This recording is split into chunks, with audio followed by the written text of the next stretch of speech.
Hello friends, welcome to Gayatri guides. तर आज झालेला जो काही F4 ची क्वेश्चन पेपर आहे ती या ठिकाणी आपण डिस्कस करणार आहोत. ही क्वेश्चन पेपर आपली 40 मार्क्सची आहे. 20 मार्क्स या ठिकाणी पासिंग गरजेचे आहे. सगळ्यात पहिला क्वेश्चन होता identify the concept. The word of sound system is called phonology. याला फोनोलॉजी म्हटलं जातं. नेक्स्ट क्वेश्चन आहे the word that have similar meaning. समान शब्द ज्याला आपण सिनोनिम्स म्हणतो. ठीक आहे. नेक्स्ट क्वेश्चन आहे fill in the blanks. One or more syllable combine together to make word. असं याला आपण म्हणू शकतो. सिलेबल म्हणजे काय, तर लेटर त्याला दोन एकत्र आल्यावर किंवा दोन पेक्षा जास्त एकत्र आल्यावर त्याला आपण एक शब्द तयार होतो. वर्ड असं म्हटलेलं आहे. Diphthong is a combination of two vowels. याचा आन्सर असणार आहे. हे मी तुम्हाला जे काही MCQ क्वेश्चन आहे त्यामध्ये दिलेले आहे. त्यानंतर arrange the in proper order phrase, sentence, letter आणि वर्ड. तर याची ऑर्डर असणार आहे सगळ्यात पहिले लेटर, नंतर वर्ड, 3 नंबर फ्रेज आणि 4th असणार आहे सेंटेन्स. अशा प्रकारे याची ऑर्डर असेल. आयडेंटिटी नंतर आहे interview, essay, seminar and debate. तर एसे काय आहे, रिटन कम्युनिकेशन आहे. बाकीचे सगळे ओरल कम्युनिकेशन असणार आहे. ठीक आहे.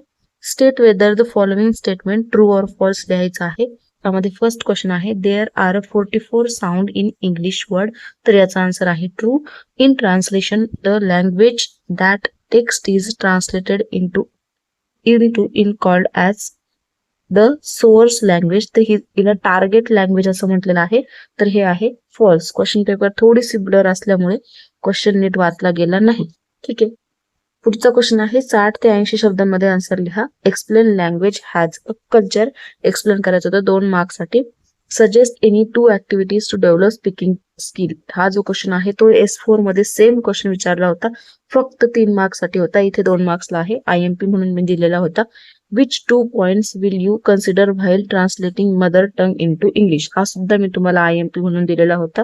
Name the grammatical item which come under sentence based grammar. Next question होता how will you teach principle of language learning in your class. हा सुद्धा मी तुम्हाला IMP म्हणून दिलेला होता. Function of organs of speech. जी डायग्राम काढून तुम्हाला याचं फंक्शन लिहायचे होते ऑर्गन्सचे. हे सुद्धा मी तुम्हाला IMP म्हणून सांगितलेलं होतं. Explain the tip for being a good listener. और क्वेश्चन होता त्याला describe the process of communication. 3 वे आहे. हे सुद्धा तुम्हाला IMP म्हणून 4 मार्क्ससाठी मी तुम्हाला सांगितलेलं होतं. Suggest some activities to teach noun in your class. नाउनच्या ऐवजी कोणतंही ग्रॅमॅटिकल वर एक कन्सेप्ट विचारले जाईल असं मी तुम्हाला सांगितलं होतं. नंतर और क्वेश्चन होता त्याला prepare some activities to teach adjective. दोन्हीही विचारलं गेलेलं आहे. कोणतंही एक मी तुम्हाला IMP म्हणून दिलेलं होतं. नेक्स्ट क्वेश्चन आहे 200 ते 250 शब्दांमध्ये आन्सर लिहा. यामध्ये how will you introduce syllable in classroom, give example. ठीक आहे. त्याला और क्वेश्चन होता stress. How will you introduce stress in classroom, give example. हाच क्वेश्चन मी तुम्हाला IMP म्हणून दिला होता. वरचा नव्हता दिला परंतु स्ट्रेसचा दिलेला होता. ठीक आहे. Discuss the importance of English language. 4 मार्क्ससाठी IMP दरवर्षी आलेला आहे आणि याही वर्षी विचारला गेलेला होता.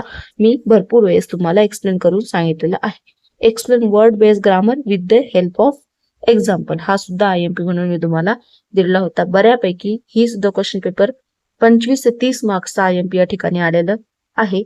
सगळे जे काही क्वेश्चन पेपर आहे या वर्षाच्या बऱ्यापैकी आपले जे काय IMP क्वेश्चन आहे त्यातलेच विचारले गेलेले आहे. तर अशा प्रकारे ही क्वेश्चन पेपर होती. भेटूया पुढच्या व्हिडिओ सोबत. Bye bye. Take care.